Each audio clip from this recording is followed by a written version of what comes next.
Hi, my name is Jazmin with the Calcasieu Parish Public Library.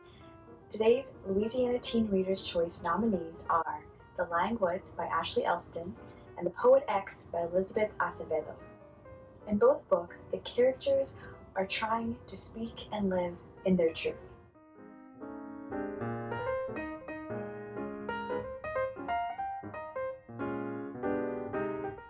Wealthy Owen Foster is in the midst of a prank war with his best friend when he's called to the principal's office. There he finds his mom, waiting to take him back to Lake Kane, Louisiana. His father has disappeared, and a detective is waiting for them to escort them back home. Turns out his dad is suspected of embezzlement, hiding debt, non-payment to suppliers, and he wiped clean all bank accounts. So I bet you're wondering, what's the deal with fracking anyway? Here's an excerpt from page 29 where Owen explains. So business exploded.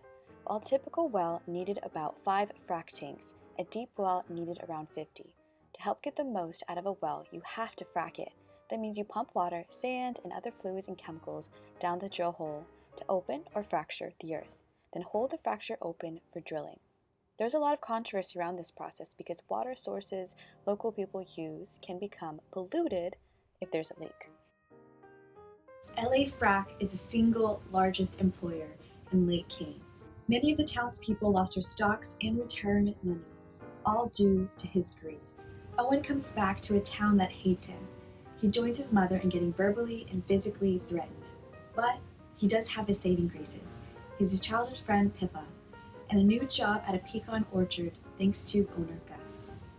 Author Ashley Elston is a Shreveport, Louisiana resident, and she does a great job in balancing these two narrators, Owen Foster, high school senior, modern day, and his dad, age 19, summer of 1999 when he met his mom. Then there's these kind and humorous characters that balance out these tough and mysterious circumstances throughout.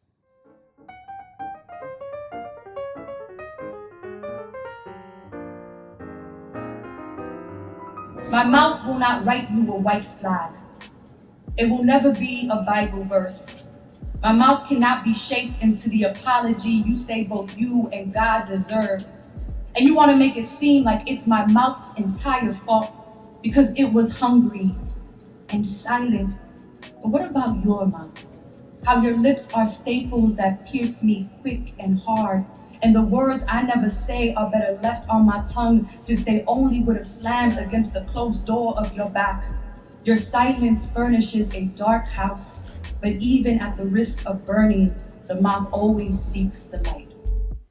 Xiomara, or ZZ, as she likes to be called, is 15 and boy crazy. Her new curves are getting attention she's uncomfortable with, but she's not scared. She's a fighter. She will fight anyone who crosses her or her twin, Xavier. Xavier is a genius. He is studious both at school and at Bible study. Then there's Caridad, who's her best friend and the perfect Catholic daughter, and she loves and protects them as if she's blood.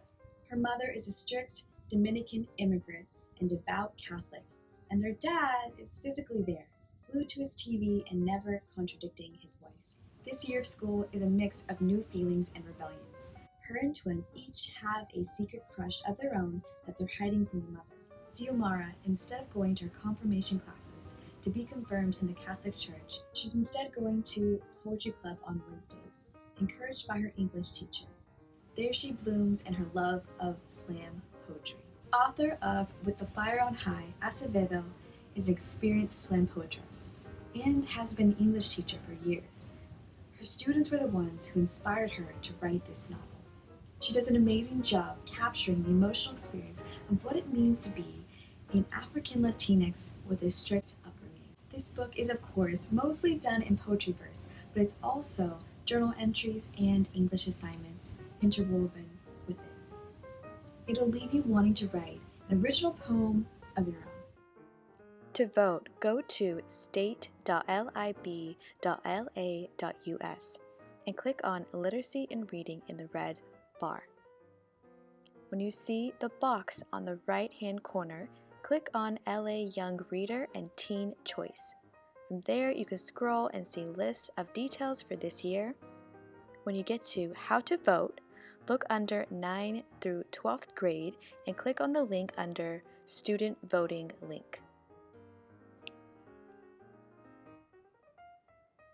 When the site pulls up, type in your school name, your school city,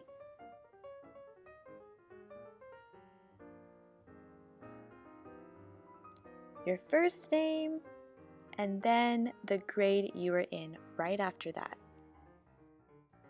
And then answer the rest of the questions to the best of your ability. When you're done, click Done.